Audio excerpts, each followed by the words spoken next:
بسم الله الرحمن الرحيم. الحمد لله رب العالمين، وصلى الله وسلم وبارك على النبي الأمين خاتم الأنبياء والمرسلين المبعوث رحمة للعالمين والداعي إلى الحق المبين، وعلى آله وصحبه أجمعين والتابعين لهم بإحسان إلى يوم الدين. والسلام عليكم ورحمة الله وبركاته. مامۆستایانی بەڕێز و خۆشەویست و سەروەر و گران قەدر، زۆر سوپاسی ئەنجومەنی خەلیفانی کۆمەڵی ئیسلامی یەکەم بۆ ئەم داوەتە و بۆ ڕەخساندنی ئەم فرسەتە کە بێمە خزمەتی ئەوەی بەڕێز و خۆشەویست بە باسکردنی چەند بابەتێک کە وابزانم جێگەی عنایەتی جەنابتانە، جێگەی عنایەتی هەموو ئەهلی عیلم و ئەهلی فەزڵە.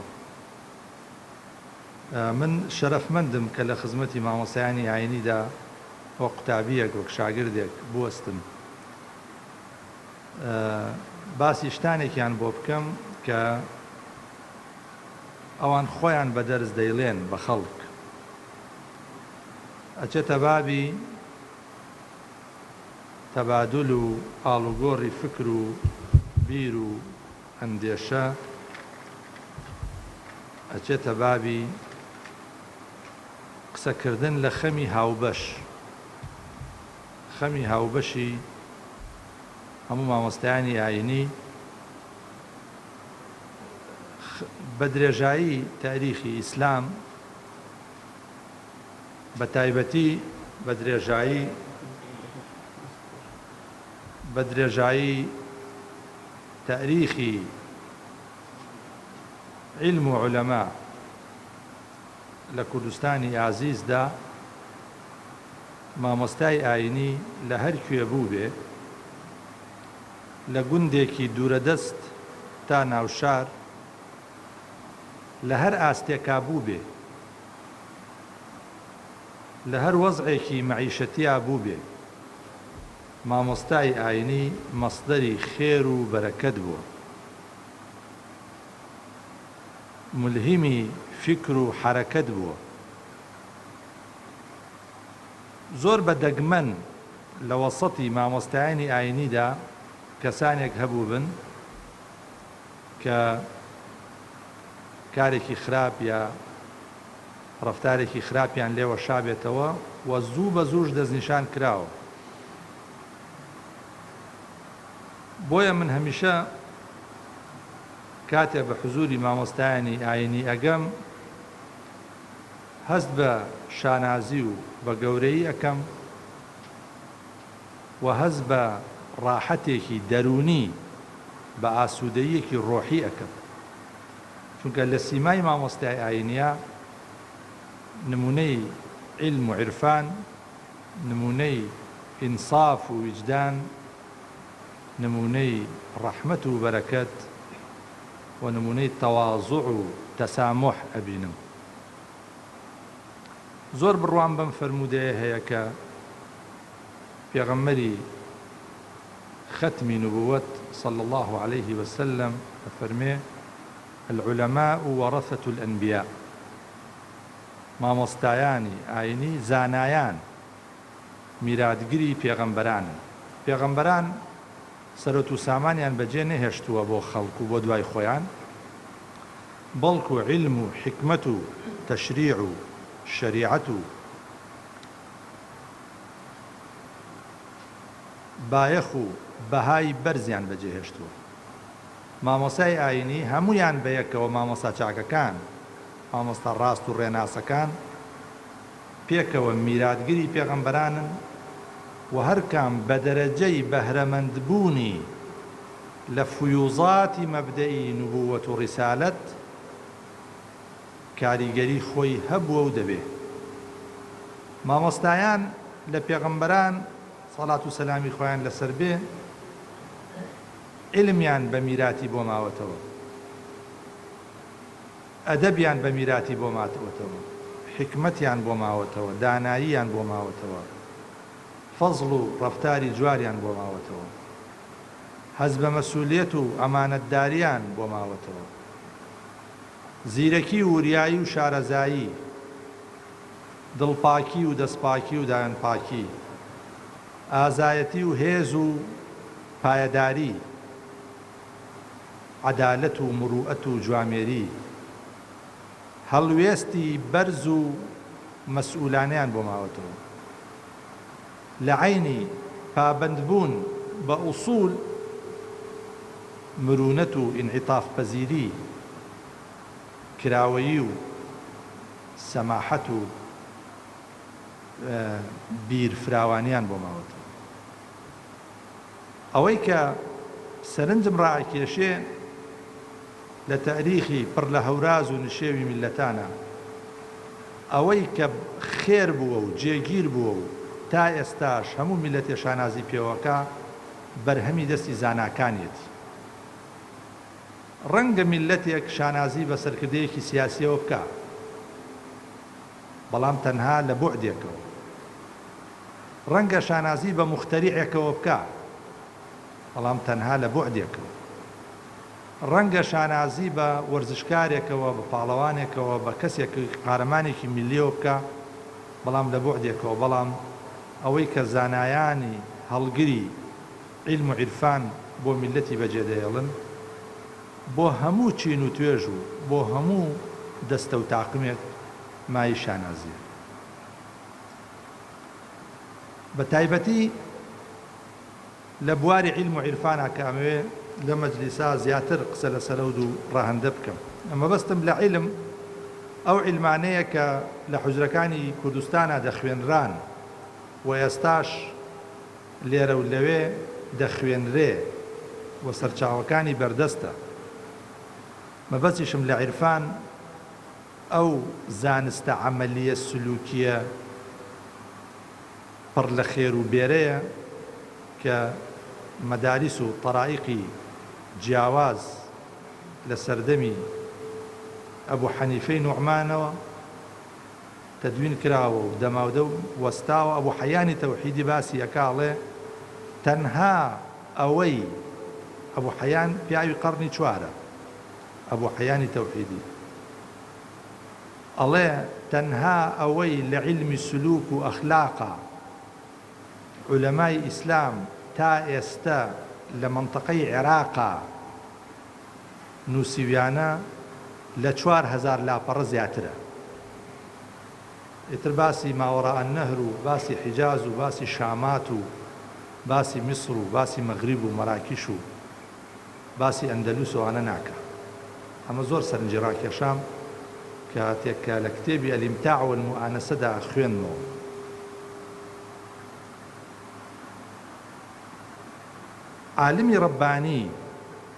عالمی ڕەبانی فەلسەفەی پەروەردەکردن و خوێندنە لە مزگەوتەکانە. یعنی چی؟ یعنی کاتێک کە کەسێکە خوێنێ دەست پێ ئەکا بە ئەلفوبێ، یەکەم جار فێری ئەوەیەکەن بڵێن یا عەلیم عیلمم بەی، یا فەتاح فەتحم بەی، یا ڕەزاق ڕزقم بەی. یەکەم شت فێری ئەوەیەکەن ڕەبانی بێ. بۆیە شاعیرێک دەڵێ، شاعیرێکی فارس دەڵێ عابد و زاهد و سوفی هەمە تفلانێ ڕەهەند، مرد ئەگەر هەست بەجز عالمی ڕەبانی نیست. ئەڵێ ئەو کەسەی عیبادەتەکە، ئەو کەسەی زوهدەکە، ئەو کەسەی کە سۆفیەتیەکە، هەمووی لەم ڕێگا مناڵن وەکو مناڵوان. پیاو ئەگەر هەبێ عالمی ڕەبانیە، یعنی ئەو کەسەی کە پێگەیشت بێ، تەکاملی کردبێ، کامل بوو بێ و ساغ بوو بێتەوە بۆ ڕێخوا، ئەو کەسەیە کە عالم بێ و ڕەبانی بێ. یعنی عیلمەکەی وەرگرت بێ بەڵام خۆی بەست بێ بەخواوە، خۆی وابەستە کرد بێ بەخوای پەروەردگار. ئەو عیلمەی کە لە حوجرەکانی کوردستانە خوێنرا ئێستاشی بەسەرەوە بێ، من بە تەجربە عەرزتانی یەکەم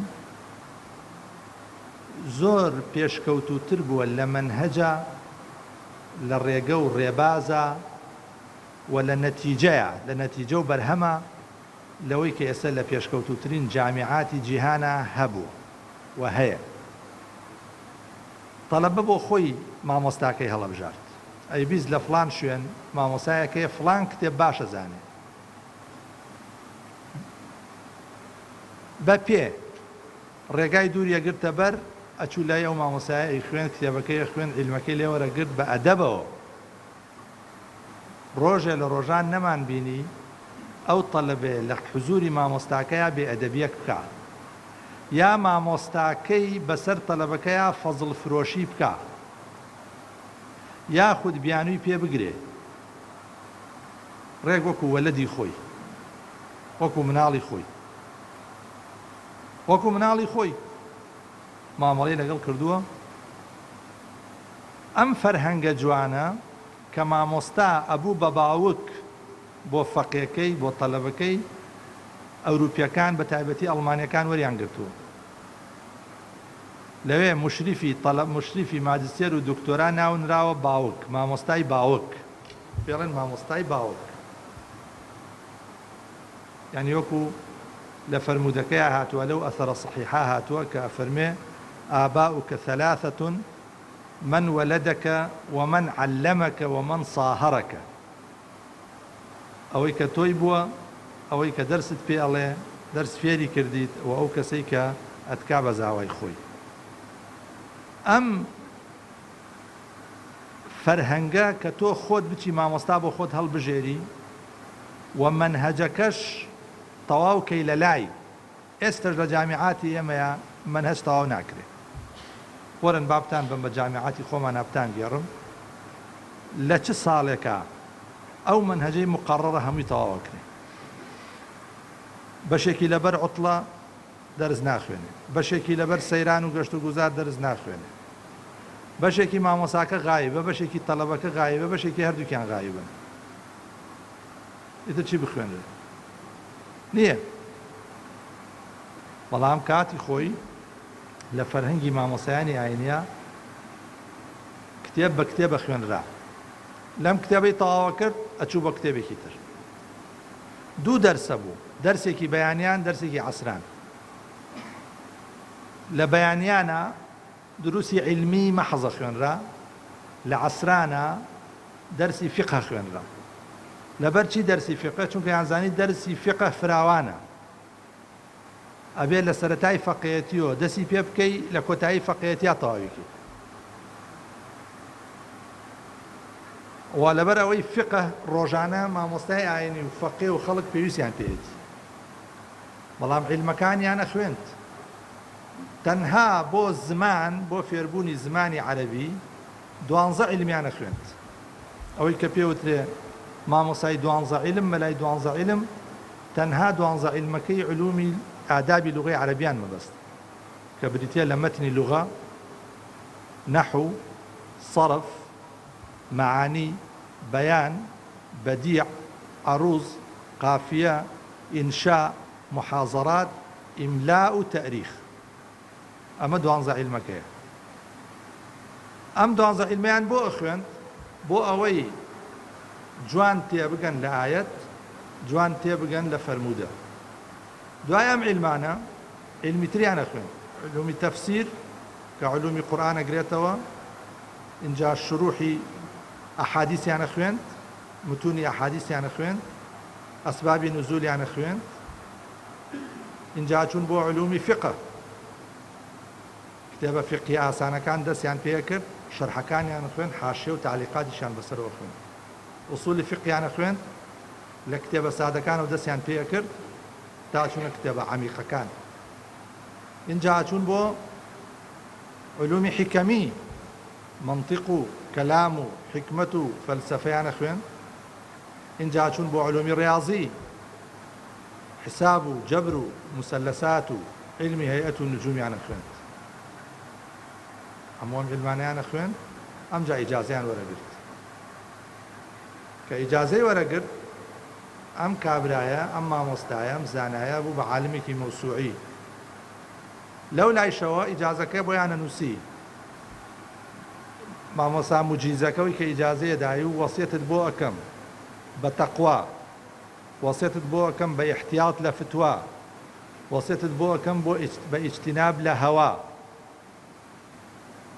و ئەبێ مطالعەی کتێبی ئیحیا العلوم بکەی لەگەڵ کتێبی عوارف المعارف، ئیحیا العلومی ئیمامی غەزالی لەگەڵ عوارف المعارفی قوتبی سوهرەوەردی، ئەمانە مطالعە بکە و ئەگەر پرسیارێکی فقیان لێ کردی بگەڕێرەوە بۆ ئەهلی فقه ئەوانەی کە لە تۆ تەجربەیان زیاترە. ئەم منهەجە بەم ڕێک و پێکیە بەم مەزبوطیە لە حوجرەکانی کوردستانە خوێنراوە، لە ئەنجامدا نالی پیا بووە، مەولەوی پیا بووە، مەحوی پیا بووە، ئیبن ئادەم پیا بووە، مەلا عەبدوڕەحمانی ڕۆژبەیانی پیا بووە، ئەو عالمە حەیدەریەکان پیا بوون، قزڵجیەکان، بەرزنجیەکان، ئەمجا ماوەڕانیەکان. ئیتر حدث ولا حرج، حدث ولا حرج. ئایا ئێستا ئێمە توانیومانە پارێزگاری بکەین لەو منزومەیە، لەو نیزامە، لەو مەجموعەیە؟ ئەبێ هەدەفمانەوە بێ ئیحیای ئەو توراسە بکەین، ئەو ئوسلوبە دەست پێ بکەینەوە، ئوسلوبی حەلەقاتیانە بوو. فەقێ ئەگەر دەرسێکی نەخوێند دەبێ لەگەڵ ڕەفیقەکەیان سەماعی کردووە، سەماعی کردووە، دانیشتووە گوێی گرتووە. ئەمجا بۆ بەیانی کە دەرسێکی معەیەنیان هەبووە، فەقێ زیرەکەکان هاتوون تەحزیری دەرسەکەیان کردووە بۆ ئەوەی پێش مامۆساکەیان بکەون، مامۆساکەیان ئیحراج کردووە، بۆیە مامۆستاش بەبێ مطالعە نەچووە دەرس بڵێتەوە، فەقێ بەبێ مطالعە و تەحزیر نەچووە دەرس بخوێنێ، مامۆساکەش بەبێ مطالعە دەرسی بە فەقێ نەوتووە، چونکە ئەگەر فەقێیەک ڕازی نەبوو بێ بە دەرسی مامۆساکە بەجێی هێشتووە، بەجێی هێشتووە، گەڕاوە، حتا فەقەی وا هەبووە مەلا نەیوێراوە دەرسی پێ بڵێ، وتێتی تاقی مەکاتە.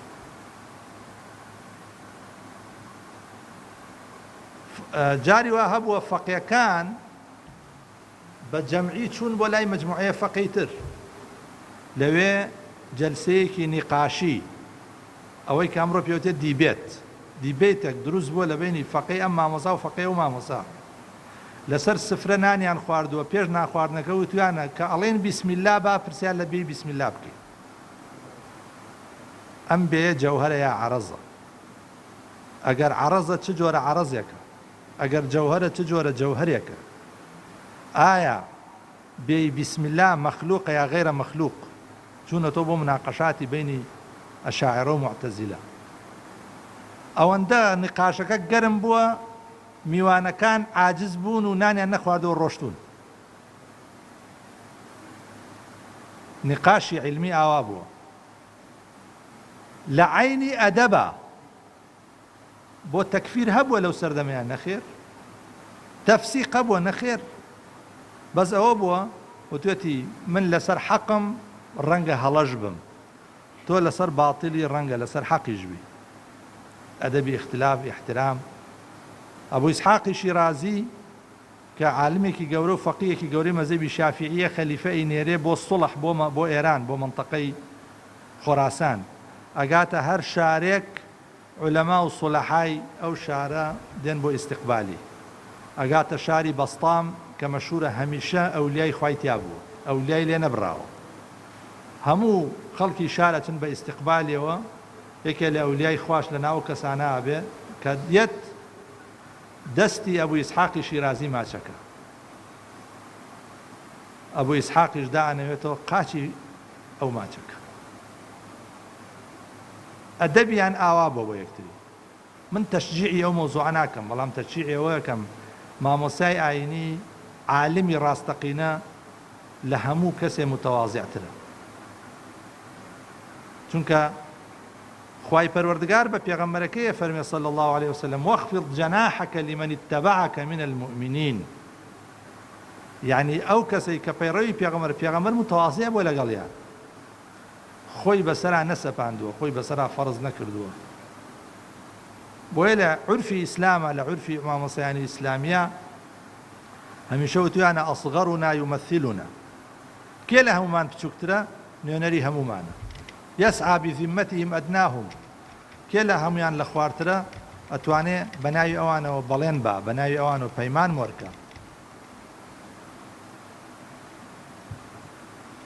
ئەو عیلمانەی کە لە حوجرەکانی کوردستانە خوێنراوە ئیمتیحانی تیا نەبووە، بەڵام هەموو ڕۆژێ و کەسە خۆی بەوە زانیوە ئیمتیحانەکرێ. بۆیە هەرچێکی خوێندووە ئەو ڕۆژە دەوری کردووەتەوە، باش لی تێگەشتووە، مناقەشەی کردووە، لە ڕەفیقەکانی پرسیوەتەوە، ئەوان لیان پرسیوەتەوە. بۆیە کە ئاخر مادەیە خوێن یەکەم مادەی لەبەر بووە. فەقەیە کە ئاخر مادەی بخوێندایە کە بڵێن تەهذیب الکەلام بوو بێ یا مختصری منتەها بوو بێ یا جەمع الجوامع، وەکو مەتنی ئەوەی لەبەر بووە، مەتنی عواملیشی لەبەر بووە. من بۆ خۆم مناڵ بووم بە ڕەحمەت بێ باوکم دوای ئەوەی کە خەتمی قورئانی پێکردم فەرموویە بێ عواملت پێ بڵێم، عواملی جورجانی. زۆر گەڕان بەم لاولا کتێبی عواملی چاپکراو یا نەبوو، خۆی دەفتەرێکی سی وەرەقەیی هێنا لەبەری بوو، نووسی بە خەتێکی نووسی و لە ڕووی دەستخەتەکەی خۆیەوە خوێندە. یعنی مامۆسای قەدیمی ئێمە جاران وا بوو عیلم لە چیا بوو؟ لە سودوریان هەبوو. بۆیە چوویتە ماڵیان، ماڵی هەر مامۆسای لەو مامۆسا قەدیمانە لەوچە 10-15 کتێبی هەبووە ئەوەی کە مجەلەدات بێ، بەڵام عیلمێکی زۆر گەورەی هەبوو. على سبيل المثال مامۆسا مەلا باقری بالک لە منطقەی مەریوان هەموو کتێبخانەکەی بگەڕایتایە 30 کتێبی تیانە بوو، بەڵام بۆ خۆی 300 تەلیفی لە پاش خۆی بەجێهێشتووە. ئەو شتانەی کە ئەو نووسیوێتی بۆ نمونە لە حاشەیە کە بەسەر تەفسیری بەیزاویەوە هەیەتی بڕوا بکەن لە هیچ کتێبێکی ترا دەست ناکەوێت. ئەوەندە نایابە، ئەوەندە متەڕەقیە. امتحان نەبووە، بەڵام هەموو لەحزەیەک مامۆستاکە فەقێکە خۆی بۆ زانیوە پرسیارێکی لێ بکرێ، ئەگەر نەیزانێ چووە فێری بووە، ئەگەر زانی بێتی چووە تەعەمقی زیاتری تیا کردووە. وتی ئیمامی ئەعزەم ئەبوو حەنیفەی نوعمان ڕەزا و ڕەحمەتی خوای لێبێ فەرمێ ئافرەتێک منی فێری عیلم کرد. وتیان چۆن؟ فەرمووی سەئەلەتنی مەسئەلەتەن فەلەم ئەعلەم جەوابەها، پرسیاری سوالی مەسەلەیەکی لێ کردم جوابەکەم نەزانی، ناچار چووم خۆم فێر. ئەمجاوتی ئافرەتێک فێری خواپەرستی کردم. وتیان چۆن؟ فەرمووی بە کۆڵانێکە تێ ئەپەڕیم گوێم لێ بوو ئافرەتێ بە ئافرەتێکی وتی ئەمە ئەبوو حەنیفەیە کە بە دەستنوێژی عیشا نوێژی بەیانیەکە. ئەوێ من ژوتم باشە خەڵک ئەو نەحوسنی زەنی بە من هەیە کەواتە لە مەولا نابێ من قەت دوای نوێژی عیشا بخەوم ئەبێر خەریکی عیبادەت و خوێندن و مطالعە بم تا نوێژی بەیانیە بێ. کەواتە وتی یەکێ فێری فقهی کردم، ئافرەتێکیش فێری عیلمی کردم، وتی ئافرەتێکیش فێڵی لێ کردم. بەزەوە ناگەڕمە چونکە حکایەتەکەی دوور و درێژە. لەسەر عیلم زیاتر قسە بکەین. ئەو عیلمانەی کە لە حوجرەکانی کوردستانە خوێنراوە منهەجێکی تەکاملی حاکم بۆ بەسەریە، یعنی هەموو عیلمەکان خزمەتی یەکتریان کردووە.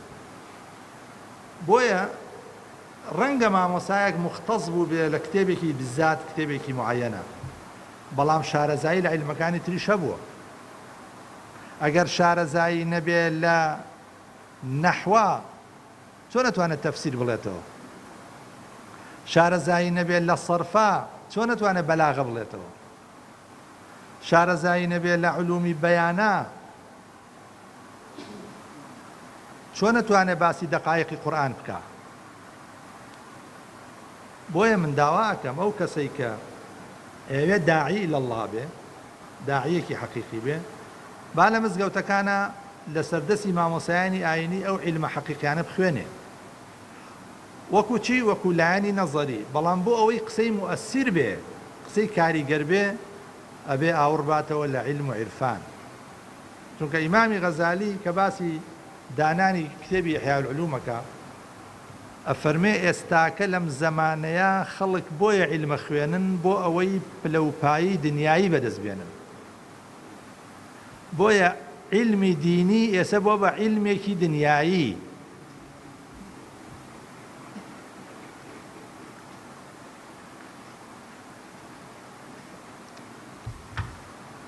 ئێستا عیلمی دینی ئیمامی غەزالی فەرمێ عیلمی فقه بە تایبەتی بۆ بە عیلمێکی دنیایی ئەبێ هەدەف لە عیلم فێربوون ئاخیرەت و بەختەوەری ئاخیرەت بێ ئەمەش بەبێ تەزکیەی نەفس و بەبێ تەصفیەی قەلب و بەبێ مراقەبەی سلوک ممکن نییە و ممکن نابێت بەبێ ئەوە تەنانەت ئیمامی غەزالی ماوەیەکی زۆر ئیستیغفاری لە چییە کرد کە لە دڵی خۆیان گومانی خراپی بە کەسێکی تر بردبوو لەسەر گومانی خراپ لە دڵی خۆیان کە نشی کردبوو بە قسە بە کەسێکی تر بە عالمێکی تر ماوەیەکی زۆر ئیمامی غەزالی ئیستیغفاری ئەکرد بۆچی چونکە عارفی ڕاستەقینە هەمیشە خەڵک لە خۆی بە باشترە زانێ خەڵک باشترە لە من ئەڵێ ئەو عەیبەی کە لە خۆمایە نایبینم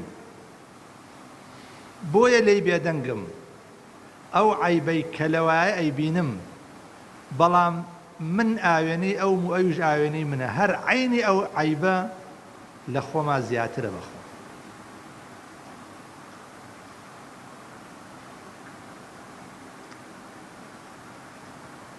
لەناو علومی ئیسلامە مجموعەی عیلمانەیە پێوتێ علم الوسائل تۆ فێری زمانە بی لەبەر خاتری زمانەکە نییە فێری بەلاغە بی لەبەر خاتری بەلاغەکە نییە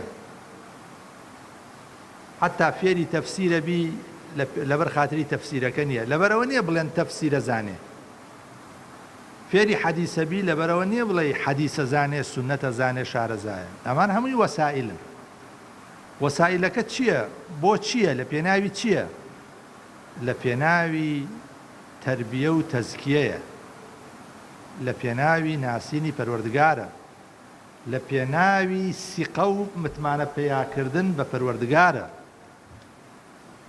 هەموو هەدەفەکە ئەوەیە بۆیە ئێمە لە یەکەمین دەرسا کە ئەمان خوێن ئەفەرمێ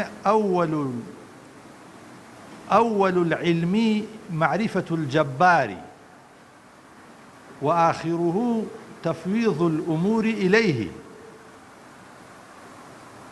هەر کاتێک واد لێ هات خوا بناسی ئەوە یەکەم هەنگاوی عیلمە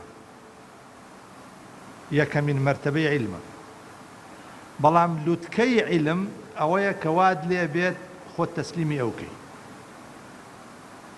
مەولانا ئەڵێ مەولانا جەلالەدین ئەڵێ او بصنعت آزرست من صنم آلتی کو سازدم من آن شوم ئەڵێ خالق محبوبی من محبوبی ڕاستەقینەی من وەکو پەیکەرتاشێک وایە من پەیکەرەکەم ئەو من بکا بە هەر شتێ منە بم بەوە ئەوە مەرحەلەی تەفویضەوەیە ئەگەر من بکاتە خنجێر ئەبم بە خنجێر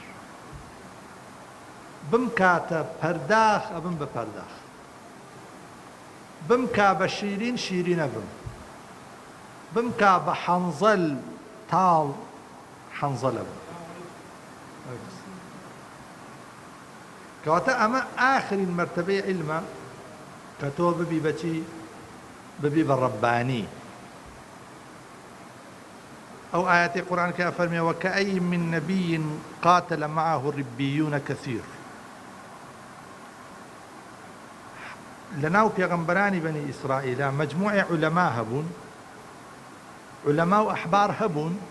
بەعزە جارێ ئەحبارەکان یا کوهانەکان پێچەوانەی ئەنبیا جوڵانەوە، حتا تەحریزی دەسەڵاتیانە کرد دژی پێغەمبەران، وەکو لە قیسەی حەزرەتی زەکەریا دیار.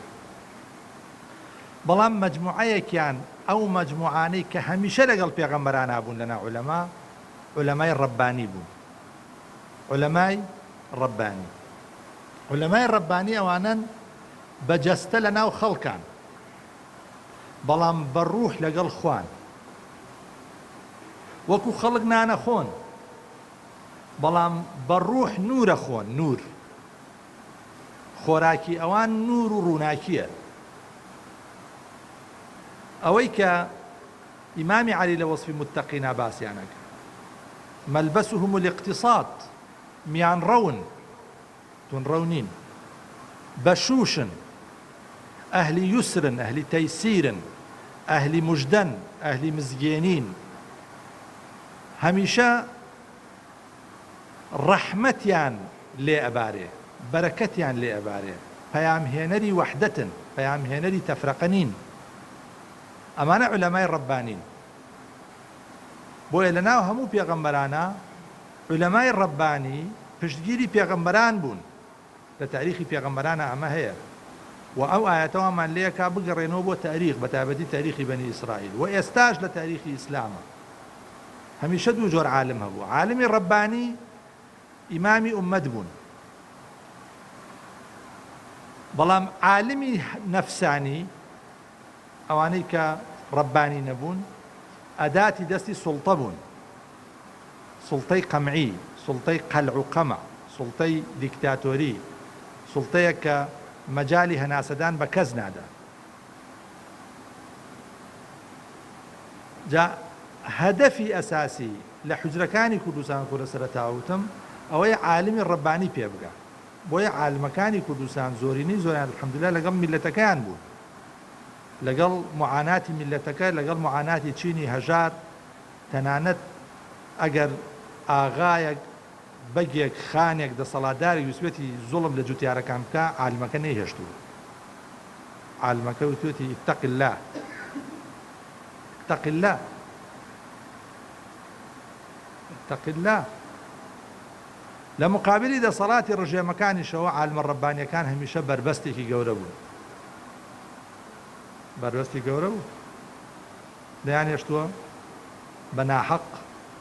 جاری وایە خۆیان معەڕەز بوون بۆ سجن، بۆ لەناوبردن، وەکو شەهید عەبدولعەزیز بەدری کە لە مقابلی بەعسیەکانەوە وەستا لە ساڵ 1969.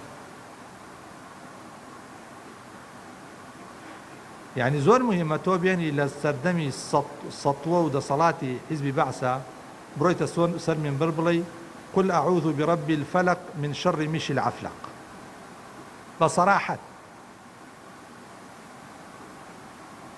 مهمة.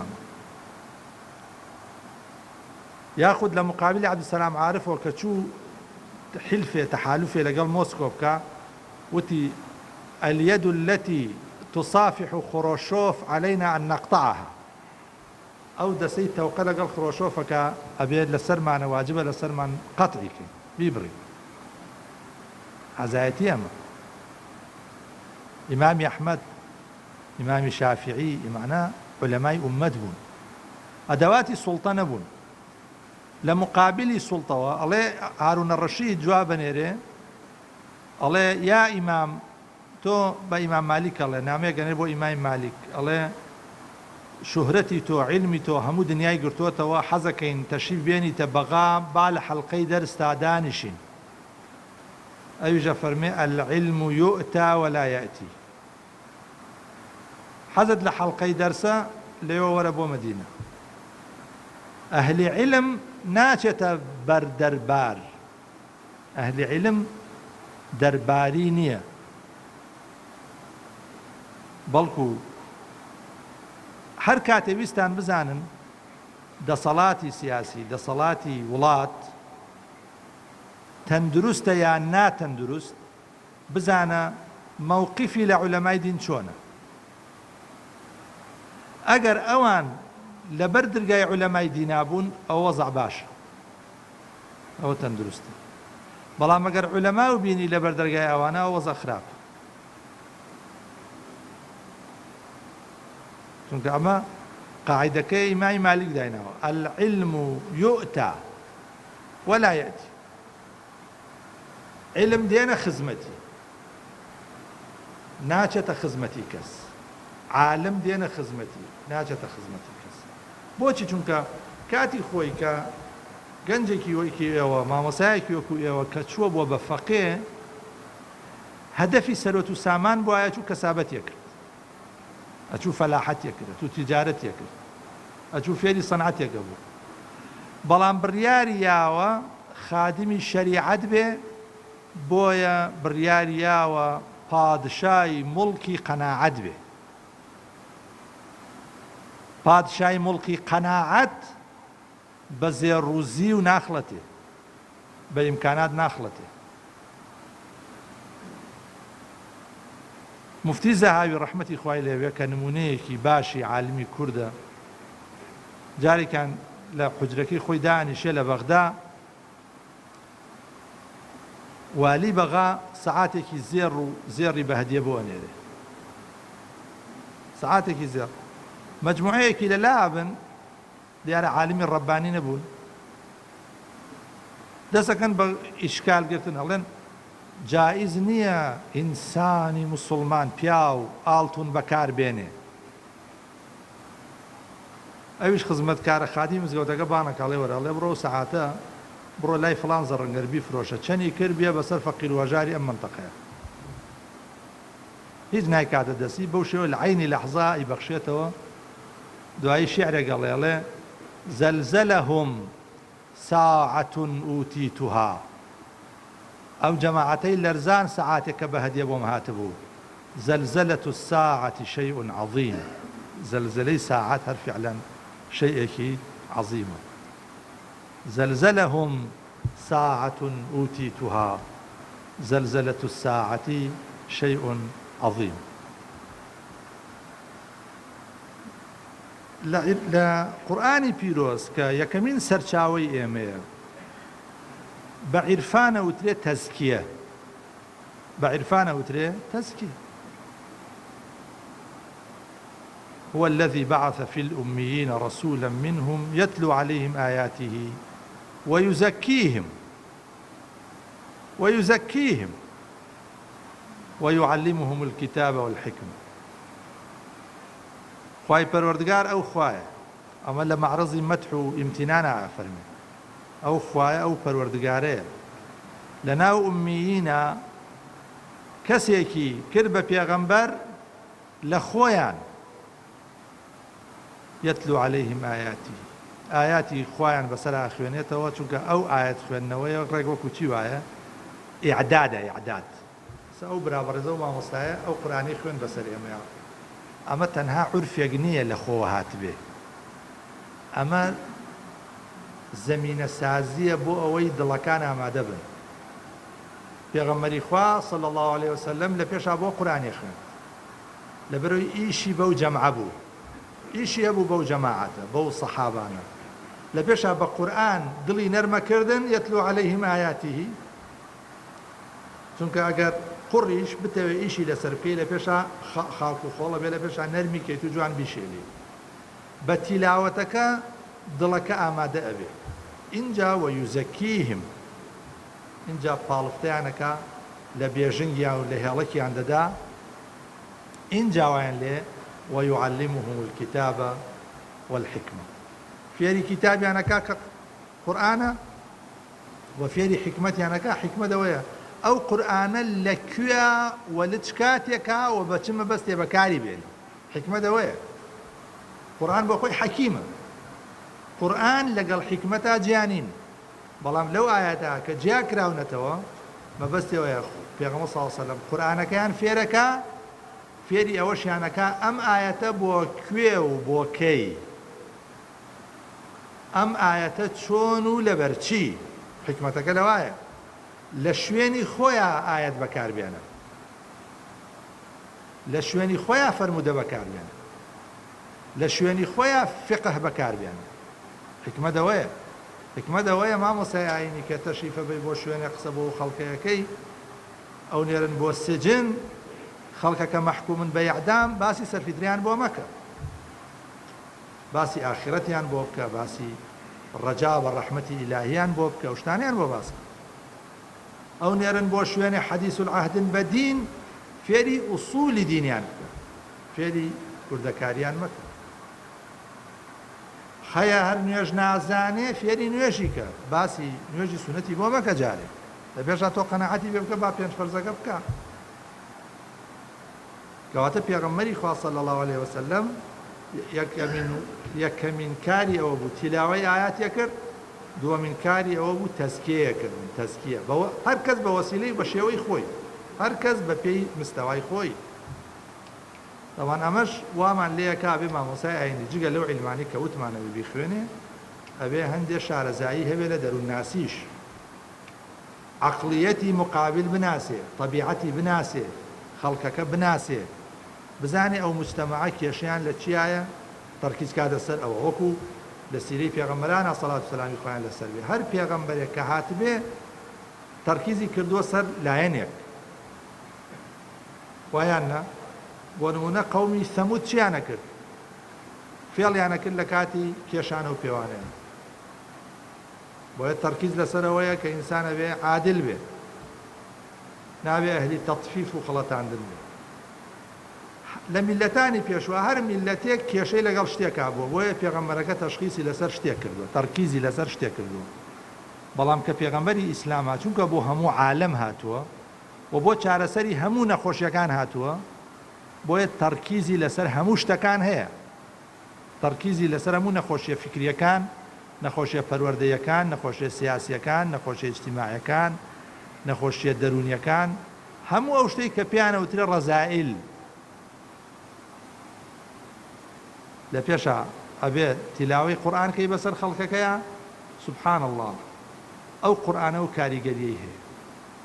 نیزاعێ دروست هەبێ لە مەجلیسێکە، لە جەمعێکە، لە وڵاتێکە، خەڵک ڕووکەنە قورئان، تەنها گوێ لە قورئان بگرن، فەزایەکی معنەوی وا دروستەکە، ئیتر خصومە نامێنێ. تۆ حساب کەن لە تاریخی ئیسلامە شەڕێکی خوێناوی دروست بوو لە بینی جەبهەی ئیمامی عەلی و جەبهەی معاویە، پێوترێ شەڕی سفین. چەنێ لەو گەرمای شەڕا قورئان بەرز کرایەوە شەڕ وەستا. جاوەرە قورئان بخوێنرێ، جاوەرە قورئان تەدریس بکرێ، دیراسە بکرێ، بخوێنرێ، تێبگەین لێی، دەنگخۆشێکی وەکو مەنشاوی بیخوێنێ. اینجا کە دڵەکان نەرم بوو نۆرەی تەزکیە و پاڵفتەیە. تەزکیە و پاڵفتەکردن بە قودوە و سەرمەشقە بێ. مامۆستای ئاینی سەرمەشقە، مامۆستای ئاینی لە گەڕەکەکەیە لە مزگەوتەکەیە خەڵک سەیرێکەن، ئیمامە ئیمام.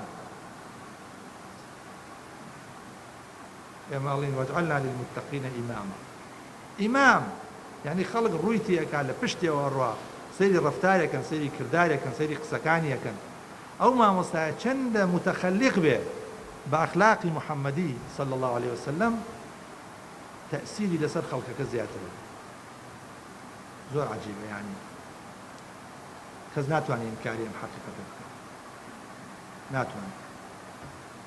یعنی وەرن بۆیە مەسەلەن ئەو کەسانەی کە ئیمامەتەکەن ئەبێ قورئانێکی باش بزانن، شارەزای قیراءات بن، شارەزای تەجوید بن، چونکە شارەزایی لە قیراءات و لە تەجوید یعنی قورئان وەکو چۆن هاتۆ دەخوارەوە بە پێغەمبەر صلی الله علیه وسلم بەو شێوەی خوێنیتەوە.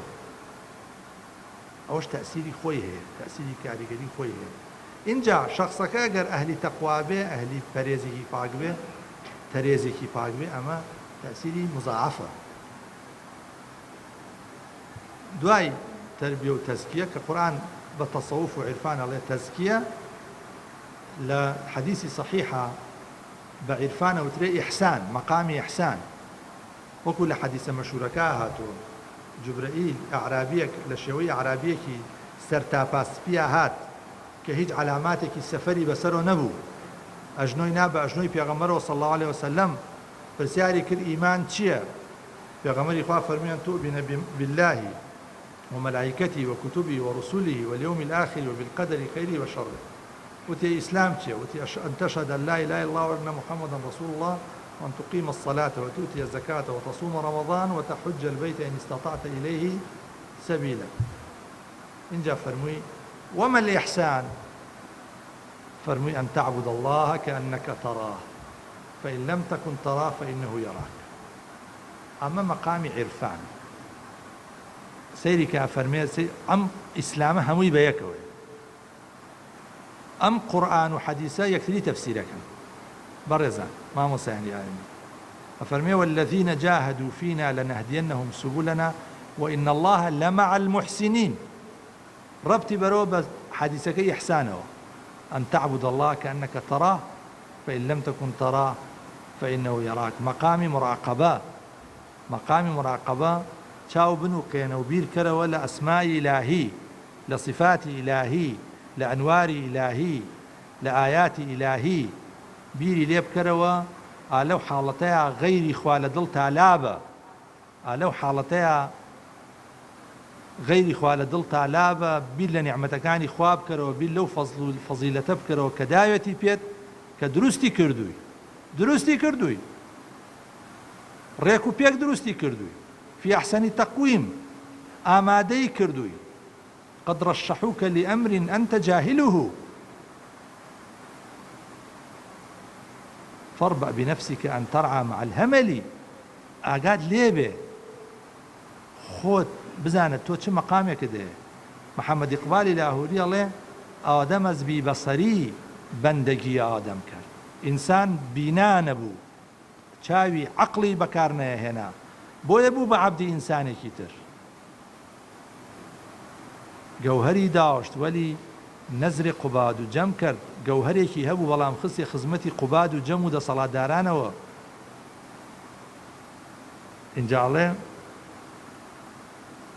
یعنی دەر ڕەسمی غولامی زسەگان خاڕتەر است. وتی لە ڕەسمی غولامیە ئینسان جاری وایە لە سەگ کەمترە. من نەدیدەم کی سەگی پیشی سەگی سەرخەم کرد. نەمبینی سەگێک سەردانەوێنێ بۆ سەگێکی تر بەڵام ئینسانە بینم سەردانەوێنێ بۆ ئینسانێکی تر. ئینسان قەدری خۆی نەزانی مستەواکەیە بێ بە ئەسفەلە سافلین. قەدری خۆی نەزانی وای لێیە بەڵام کە قەدری خۆی زانی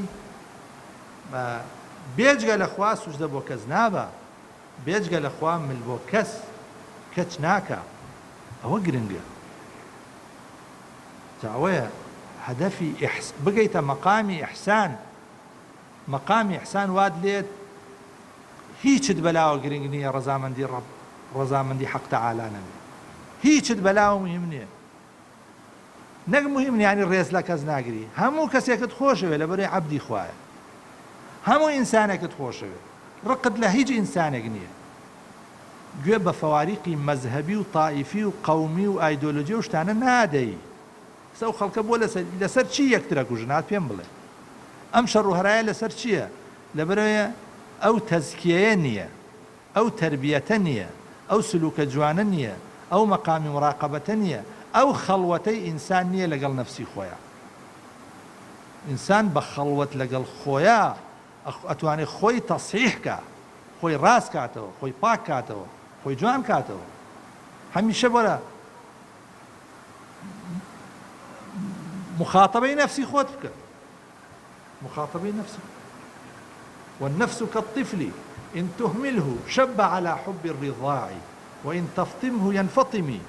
أما لما مكان أما يخوانين بلام لما ناكي تدبر ناكي.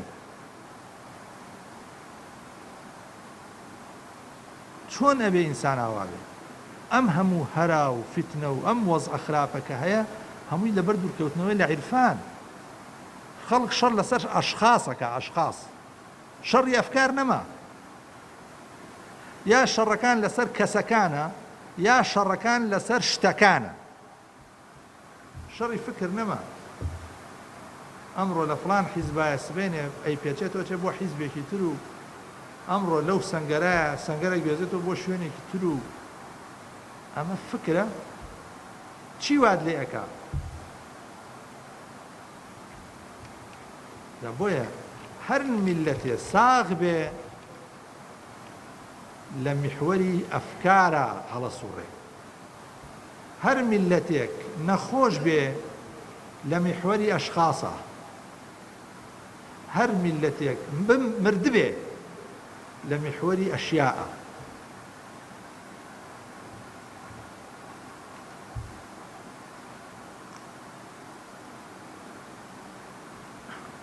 نازام کاتمان چەندێ ماوە. ئاخرین فەقەرەکە بە حزوری ئەوەی بە ڕێز و مامۆسایانی ئازیزی ڕاگەێنم، مەسەلەی عیرفان بەرهەمەکەی ئەمەیە، ئینسان فێری ڕەفتاری جوانە بێ لەگەڵ ڕەب العالەمین، فێری ئەدەبە بێ. مولانا جلالالدین فەرمێ از خدا خواهیم توفیق ادب، بی ادب محروم مند از لطف رب. الله لخوامان اوه موفق من که اهلی ادب بین، اهلی ادب. یا ربی بمان که با اهلی ادب، ادب لقل خوا، لقل پیغمبران، لقل اولياء، لقل علماء، لقل عامي مسلمانان، لقل عامي انسان بأدب رفتار کرد. خوا بۆ لە ئادەم خۆش بوو، خوای پەروەردگار لەبەرەوەی وتی اعترافی کرد بە تاوانەکەی خۆی. بۆچی لە شەیطان خۆش نەبوو؟ چونکە سوور بوو لەسەر تاوانەکەی خۆی. فەرقی ئادەم و ئیبلیس لەوا بوو، ئادەم ئەهلی ئەدەب بوو، بەڵام ئیبلیس بێ ئەدەب بوو. ئەدەب لەگەڵ خوا ئەمە لەم کەلیمەیە خولاسە بێتەوە. یەکێک ئەهلی عیرفان بێ، ئەبێ بە ئەهلی ئەدەب، ئەبێ بە ئەهلی ئەدەب لەگەڵ خوا، لەگەڵ ئەنبیا، لەگەڵ ئەولیا، لەگەڵ عولەما، لەگەڵ سوڵەحا، لەگەڵ مسلمانان و لەگەڵ عامەی مرۆڤ، مرۆڤایەتی، تەنانەت لەگەڵ ژینگە و دەوروبەر. ئینسان کە ئەهلی ئەدەب بوو، شتی فەزڵە لە ناو ڕووبارەکانە فڕێ نایە، لە کەژ و کوێستانەکانە فڕێ نادا، لەسەر دەشت و لە قەناری جۆبارەکانە فڕێ نادا، پاک و خاوێنی خۆی و دەوروبەر و ژینگەکەشی ئەپارێزێ. ئەدەبی هەیە، ئەدەبی هەیە. خۆ بیدایەتی فقه باسی تەهارەتە، یعنی چی؟ ڕاگرتنی پاکی، ڕاگرتنی پاکی خۆت، پاکی ئاوەکەی کە بەکارهێنی، خاکەکەی کە تایە ئەژیت، ژینگەکەی کە تێی بەهرەمە نەبی، هەواکەی کە تایە. تەنانەت عولەما بیریان لەوە کردوتەوە کاتی خۆی کە چرای قندیلیان هەبووە ڕۆنیان بەکارهێناوە، بیریان کردوتەوە ئەو ڕۆنە لە چی دروست کراوە، چونکە زەڕاتەکەی دوایی کە ئەسووتێ بڵاوە بێتەوە، ئەو زەڕاتە نابێ پیس بێ. عولەما باسی ئەمەشیان کردووە. ئایا ئەگەر ڕۆنەکە پیس بێ، زەڕاتەکەی بڵاو بوویەوە بە فەزایە، ئەو زەڕاتە کەوتە سەر جلی ئێمە، جلەکانمان بێنوێژە بێ یا نابێ؟ مناقەشەی ئەمەیان کردووە، ورد بوون. جا لە خوای گەورە داواکارین بمان کا بە ئەهلی عیلم، بە ئەهلی عیرفان، بە ئەهلی ئەدەب. یا ڕەبی خوای گەورە ئەم جەمعە و هەموو جەمعەکانی تر موفق و سربلند و شاد و سرکەوتووکە. أقول قولي هذا وأستغفر الله لي ولكم ولسائر المسلمين، والسلام عليكم ورحمة الله وبركاته.